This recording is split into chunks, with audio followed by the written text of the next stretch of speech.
José Carlos.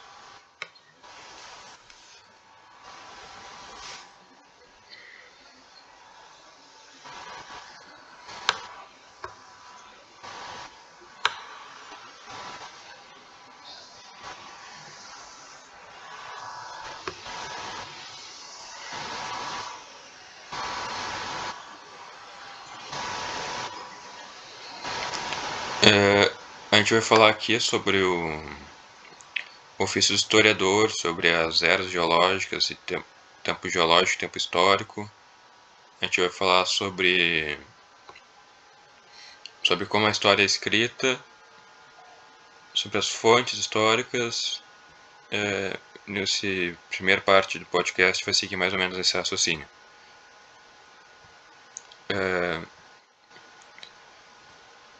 A gente tem dois tempos, né? O tempo geológico e o tempo histórico. Esse aqui é o tempo, de forma mais simplista, né? O tempo geológico. Que ele se dá em escalas de tempo de milhões de anos. E enquanto o tempo histórico, aqui um exemplo também simplista, ele se dá em milhares de anos. E no tempo geológico a gente separa ele em eons, aqui o Criptozoico e o Fenerozoico. O Criptozoico constitui o pré-cambriano, que corresponde à formação da Terra e os primeiros seres vivos. E o Fenerozoico, ele tem o Paleozoico, Mesozoico e Cenozoico, que representam cada um período maior da Terra. Por exemplo, o Paleozoico, ele vem do surgimento dos animais mais complexos, dos vertebrados, dos peixes e dos anfíbios. O Mesozoico, ele vem dos répteis, seria a era dos dinossauros. E o Cenozoico, a era dos mamíferos, depois da extinção dos dinossauros. Eles também são separados em períodos, estão aqui aparecendo. E aqui está a escala de tempo deles.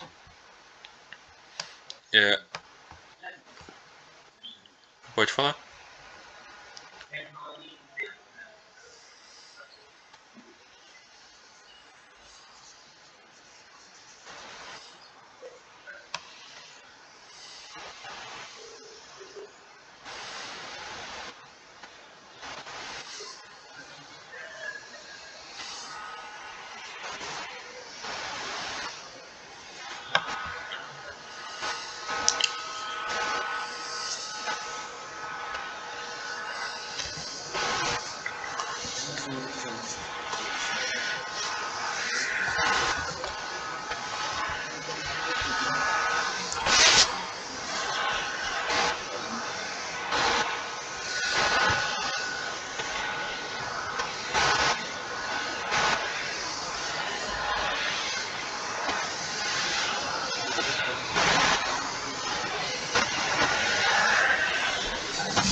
Nisso que ele está falando, no caso, seriam escalas de tempo menores do que os períodos. Te lembra o nome agora?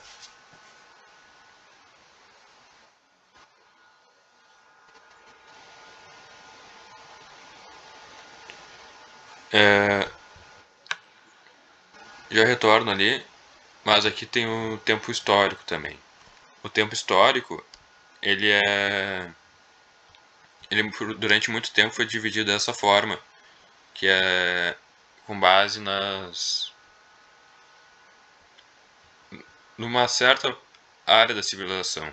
Ela não corresponde necessariamente com toda a civilização humana. Ela corresponde mais com as civilizações ali da Grécia e da Europa, que vem da pré-história, que isso na verdade é um pouco mais comum para todas as civilizações. A Idade Antiga, e aí sim começa a vir era tempo greco-romano. A Idade Média, depois a queda de Roma e a ascensão do cristianismo.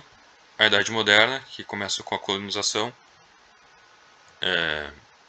e a ascensão da burguesia e o declínio no sistema feudalista. E a Idade Contemporânea, que é marcada pelas grandes guerras e o grande avanço científico, científico e tecnológico.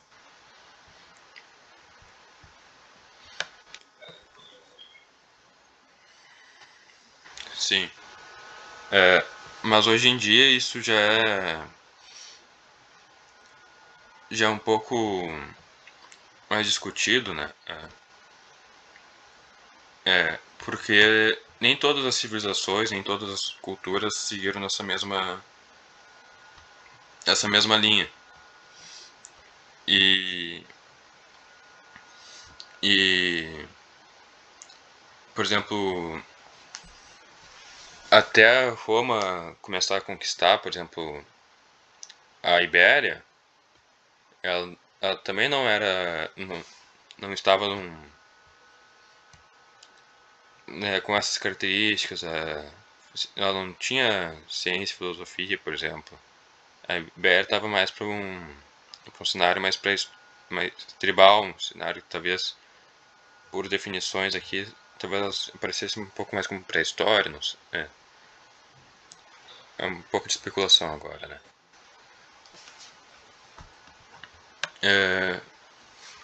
Mas aqui, ó, voltando para o tempo geológico, essa parte do Holoceno ali, Antropoceno, eles seriam denominados época, eles seriam subdivisões aqui no Quaternário, só para deixar marcado isso. Esse aqui é o Homero, ele foi considerado o primeiro historiador. Ele viveu entre os anos de 928 a.C. e morreu em 898 a.C. com 29, 30 anos. E ele é considerado o primeiro historiador porque ele foi a primeira pessoa embora já houvessem crônicas e épicos, ele foi a primeira pessoa a relatar um momento histórico de forma mais filosófica e pensando como isso reflete o comportamento humano. Ele tratou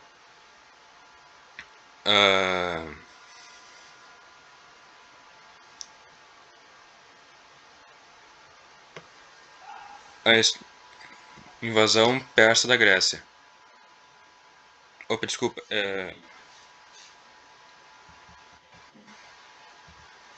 Desculpa, eu errei o nome, não é Heródoto, é Homero. Não é Homero, é Heródoto.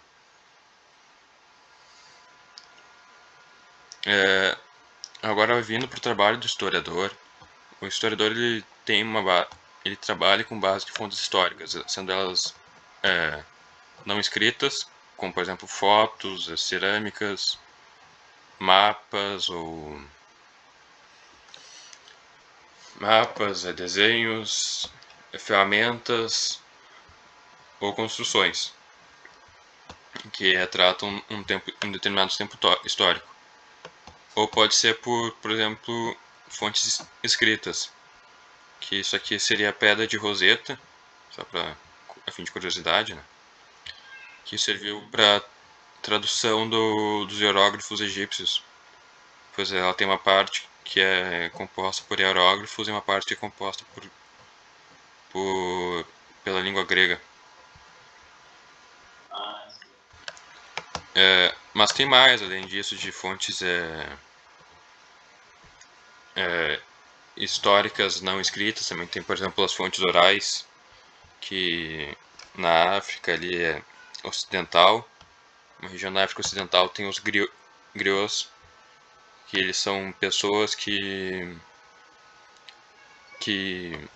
passam as tradições locais, histórias locais, por formas de cânticos e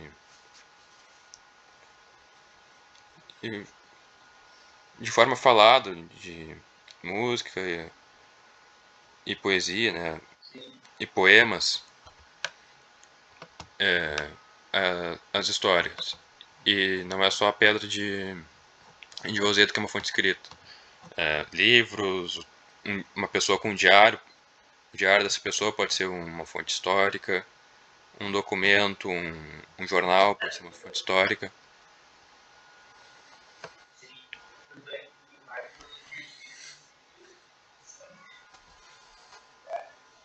Sim, sim.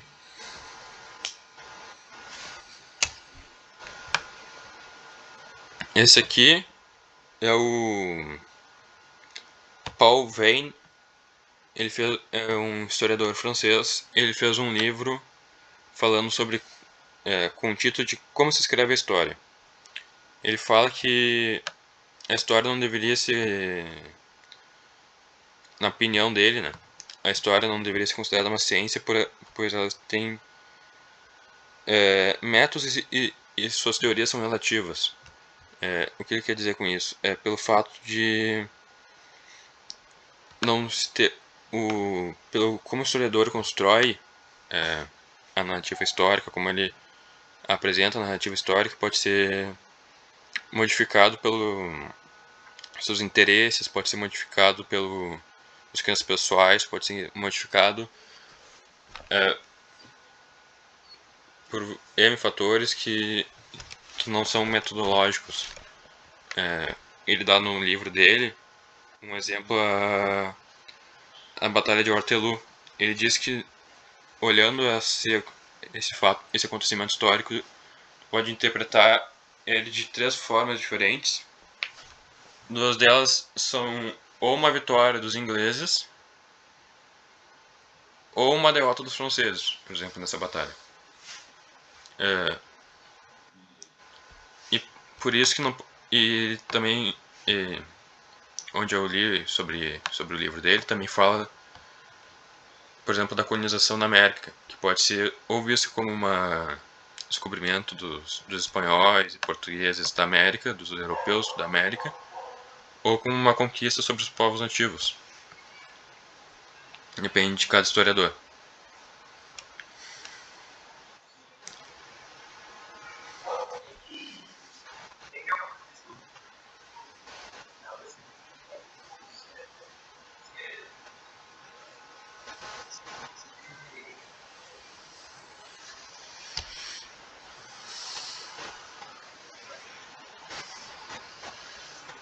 Não é verdade? Eu esqueci de citar mais cedo, mas ele também fala que a história é como um romance na visão dele, em que o homem e a mulher são os protagonistas e o historiador tenta ao máximo descrever os pontos mais importantes da vida deles. Por isso que tem vezes que um dia é detalhado contado com muitos detalhes, quando para um certo acontecimento histórico e depois de décadas ou séculos são pulados. Ele fala também no final do livro que cabe ao historiador não se acomodar com o que é óbvio e não se deixar maravilhar com as belezas e raridades, mas comprometer-se sempre com a verdade. É,